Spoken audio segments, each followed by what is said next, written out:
आज शिक्षा प्रणाली के अंतर्गत हर व्यक्ति को यही सिखाया जा रहा है, तुम नंबर 1 बनो। अरे हर व्यक्ति नंबर 1 बनेगा तो नंबर 2 कौन बनेगा और नंबर 3 कौन बनेगा? हर जगह सेमिनार अटेंड कर रहे लोग, द सीक्रेट ऑफ सक्सेस। इसलिए हम लोग सेमिनार देते हैं द सीक्रेट ऑफ फेलियर,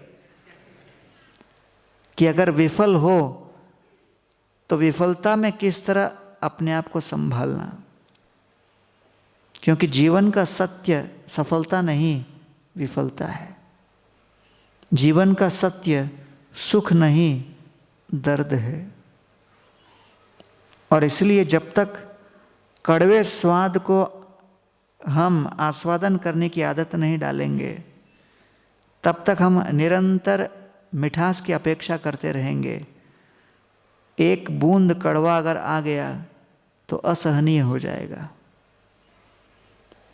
तो इसलिए आज चरित्र को निर्माण करना हो तो सबसे पहले हमको समझना है कि चाहे हम कितना भी श्रेष्ठ कार्य क्यों न करें, हमसे श्रेष्ठ कई व्यक्ति कार्य करेंगे। तो इसलिए परोत्कर्ष सहिष्णुता होनी चाहिए। You should have the tolerance to tolerate others' excellence and progress. तो इसलिए द्वेष से मुक्ति और ये सहिष्णुता। हमारे एक मित्र कोई कॉन्फ्रेंस में गए, बिजनेस कार्ड देखा किसी का। उस बिजनेस कार्ड में उसका नाम लिखा था, नीचे एजुकेशन क्वालिफिकेशन लिखा था PhD BF। तो लोग देख के बोले यार ये BF क्या है? वो बोला PhD बट फेल। तो उसने कहा ये तो बड़ा अजीबोगरीब टाइटल है, इसका अर्थ क्या है? बोले क्या करें, मैं तो कॉलेज वॉलेज ख़त्म करके बहुत परेशान हो गया था, नौकरी धंधा ही करना चाहता था, लेकिन पिताजी ने कहा PhD करो। क्यों करो? क्योंकि हमारा एक कजिन PhD है, हमारा एक पड़ोसी PhD है, तो तुम भी PhD करो। और PhD करने गए, रजिस्टर होने के 2 साल में मालूम पड़ा कि ललाट में नहीं लिखा है PhD, है कि नहीं?